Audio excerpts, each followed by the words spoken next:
ஓம் முருகா போற்றி போற்றி. என் அன்பு குழந்தையே,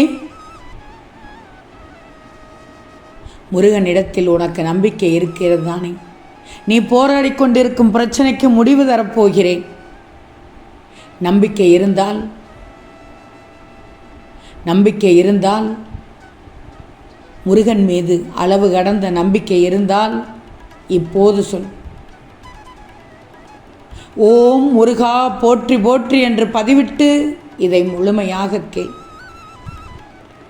தங்கமே, முருகனுக்கு நன்றி செலுத்தி கொண்டு வாழ்ந்துவிட வாழ்க்கை அழகாக இருக்கும்.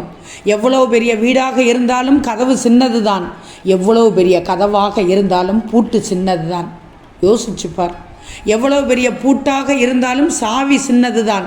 இவ்வளவு சிறிய சாவியை வைத்து அவ்வளவு பெரிய வீட்டை திறந்து செல்கிறாய். உன் முருகன் என்ன சொல்ல வருகிறேன் என்று தெரிகிறதா? வாழ்க்கையும் இதே மாதிரி தான். உனக்கு வரும் எவ்வளவு பெரிய பிரச்சனையாக இருந்தாலும் அதன் தீர்வுக்கு ஒரு சின்ன மாற்றமோ ஒரு சின்ன தீர்மானமோ போதும். அதுவே அத்தனை பிரச்சனையை தீர்க்கும் சாவியாக அமைந்துவிடும். சாவி இல்லாத பூட்டை மனிதன் உருவாக்குவதில்லை. தீர்வு இல்லாத பிரச்சனைகளை முருகன் அனுமதிப்பதில்லை எந்த சூழ்நிலையும். அதனால்தான் சொல்கிறேன், முருகனுக்கு நன்றி செலுத்தி கொண்டே இரு. அந்த முருகன்தான் உனக்கு கடவுள்.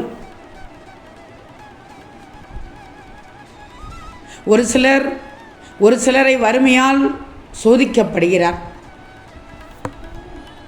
ஒரு சிலரை நோய் நொடிகளால் சோதிக்கிறார், இன்னும் சிலரை கடன் தொல்லைகளால் சோதிக்கிறார். ஆக ஒவ்வொரு மனிதனுக்கும் ஒவ்வொரு விதமான சோதனைகள் என்றுதான் சொல்ல வருகிறேன். நீ நினைத்து கொண்டிருக்கலாம், நமக்கு மட்டும் ஏன் இவ்வளவு சோதனைகள் என்று. கொஞ்சம் திரும்பி பார்த்தால் புரிய வரும், மற்ற மனிதர்களும் நம்மை போன்றோ நம்மை விட அதிகமாகவோ சோதனைக்குள்ளாக்கப்படுகிறார்கள் என்று. முருகனுக்கு நன்றி செலுத்து. நீ உன் குடும்பத்தோடு ஒன்று சேர்ந்து இருக்கிறாய். எத்தனையோ பேர் தமது உறவுகளை இழந்து தவிக்கிறார்கள். முருகனுக்கு நன்றி சொல். நீ உன் தொழிலை நோக்கி செல்கிறாய். எத்தனையோ பேர் தொழில் இல்லாமல் அலைகிறார்கள். முருகனுக்கு நன்றி சொல் தங்கமே. நீ உடல் ஆரோக்கியத்தோடு உலா வந்து கொண்டிருக்கிறாய். எத்தனையோ நோயாளிகள் அதை பெறுவதற்காக வேண்டி கோடியை கொட்டுகின்றனர். முருகனுக்கு நன்றி சொல். நீ இன்னும் உயிரோடு இருக்கிறாய். எத்தனையோ மரித்த ஆன்மாக்கள் உலகிற்கு வந்து நல்லறம் புரிய ஏங்கிக் கொண்டிருக்கிறது. நீயாக இரு. எத்தனையோ பேர் அவர்கள் உங்களைப் போல இருக்க ஆசைப்படுகிறார்கள். எந்நேரமும் மகிழ்ச்சியுடன் இருக்க பிறரை மகிழ்வித்து வாழ்ந்துவிடு. பொறுமையை விட மேலான தவமும் இல்லை, திருப்தியை விட மேலான இன்பமும் இல்லை. தோல்விகள் சூழ்ந்தாலும் இருளை விளக்கும் கதிரவன் போல அதனை நீக்கி அடுத்தடுத்த வெற்றிப்படியில் காலடி எடுத்து வை. முடியும் வரை அல்ல, உன் இலக்கினை அடையும் வரை இந்திய விடியல் உன் வாழ்வில் விடியட்டும். முகமலர்ச்சியோடு உன்னுடைய வாழ்க்கையை நம்பிக்கையோடு வாழ்ந்துவிடும். முருகன் அருள் கிடைக்கட்டும். யார் யார் எந்தெந்த தெய்வங்களை வணங்குகிறார்களோ அவரவர்கள் அந்தந்த தெய்வங்களிடம் முழுமையாக சரணடைந்து விடுங்கள். நீ முருகனை நம்புகிறாய் தானே? முருகனை கண்கண்ட தெய்வமாக வணங்கும் என் பிள்ளைகளுக்கு உங்கள் வாழ்க்கையை வளமாக்கி தருவேன். இது சத்தியமான உண்மை, முருகனின் சத்திய வாக்கு. கவலையே படாதே, எப்போதும் ஜெயித்து விடுவாய். உன் தன்னம்பிக்கை இருக்கும்போது எப்போதும் ஜெயித்து விடுவாய். அதிக நேரம் இருக்காது தங்கமே அதிர்ஷ்டம், நீண்ட தூரம் வராது சிபாரிசு, எல்லா பொழுதும் கிடைக்காது உதவி. ஆனால் எப்போதும் ஜெயிக்கும் உன் தன்னம்பிக்கை மட்டும். நீ வெற்றி பெற்றவர்களை உன் வாழ்க்கையில் புரட்டி பார்த்தால் வெற்றிக்கு முதல் மூலதனமாக இருப்பது தன்னம்பிக்கை மட்டும்தான். தன்னம்பிக்கையோடு இருந்தால் எதிலும் எளிதாக வெற்றி அடைய முடியும். இமாலய சாதனைகளை கூட அவர்களால் வெல்ல முடியும். உண்மைதானே தங்கமே? நீ வாழ்க்கை என்னும் பாதையில் பெரிய குழியில் தடுக்கி விழுந்தாலும் இத்தோடு நம் கதை முடிந்தது என்று கருதாமல் குழியிலிருந்து மேலே வருவது எப்படி என்று நினைக்கணும். நீ முருகனின் பிள்ளை. இடையூறுகள் வரத்தான் செய்யும், துன்ப துயரங்கள் இருக்கத்தான் செய்யும். எல்லோருடைய மனித வாழ்விலும் வருவது இயல்பு. ஆனால் சிலர் அதிலே துவண்டு வாடி விடுகிறார்கள். அப்படிப்பட்டவர்கள் தோல்வியை தழுவது தவிர்க்க முடியாது. ஆனால் வெற்றி பெற்றவர்கள் எத்தகைய இக்கட்டான சூழலையும் கடந்து போய்விடுகிறார்கள்.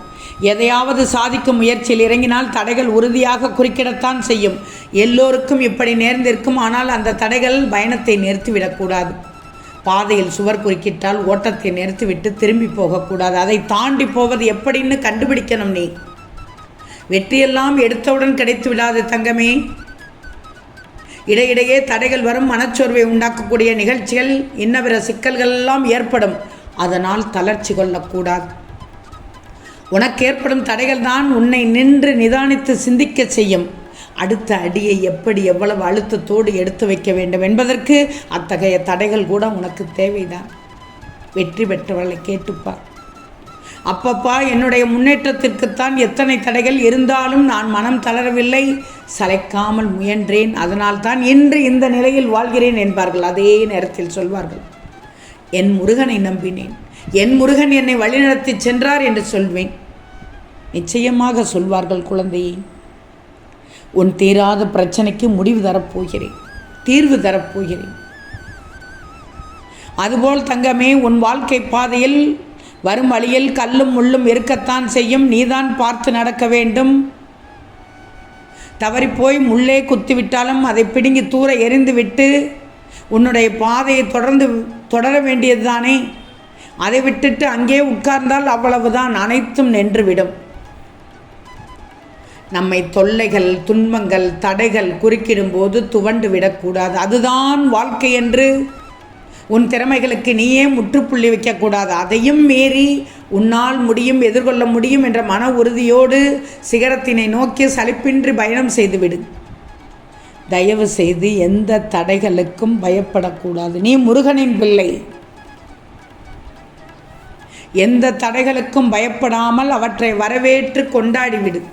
ஏன்னா தடைகள் தான் உன் திறமையை வெளிக்கொண்டு வரும். நெருக்கடியான காலகட்டம்தான் மிகச்சிறந்த மனிதனாக அடையாளம் காட்டுகிறது உன்னை. கவனத்தோடு படிப்படியாக முன்னேறும் மனிதன்தான் மிகப்பெரிய அளவில் வெற்றி பெறுகிறான். யோசிச்சுப்பார், நான் சொல்வது புரியும். மனதில் உள்ள சங்கடங்களை மறைத்துக்கொண்டு எத்தனை நாட்களுக்குத்தான் வாழ்வாய்? உன் மனதிலிருந்து நிம்மதியை எப்போதோ இழந்து விட்டாய்.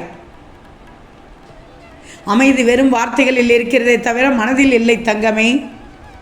வெளியே சொன்னால் கௌரவம் போய்விடும் என நினைத்து மனதில் பூட்டிய விஷயங்கள் இன்றும் உடலையும் சேர்த்து பாதிக்கும் நிலைக்கு உன்னை தள்ளிவிட்டுள்ளது.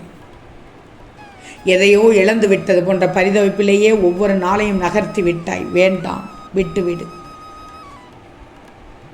உன் பிரச்சனை முடிந்து போய்விட்டது. ஆம் தங்கமே, அதற்கான உதவிகளை செய்ய வந்துள்ளேன். இனி நிம்மதி உன்னை நிரந்தரமாக ஆட்கொள்ளப் போகிறது. எதையும் சுலபமாக எடுத்துக்கொண்டு நடக்கப் போகிற நிலைமைக்கு நீ வரத்தான் போகிறாய். உனக்கு நிம்மதி கிடைக்கும், சந்தோஷம் கிடைக்கும், மகிழ்ச்சி கிடைக்கும், பிரச்சனை ஒழிந்துவிடும். ஓம் முருகா போற்றி போற்றி.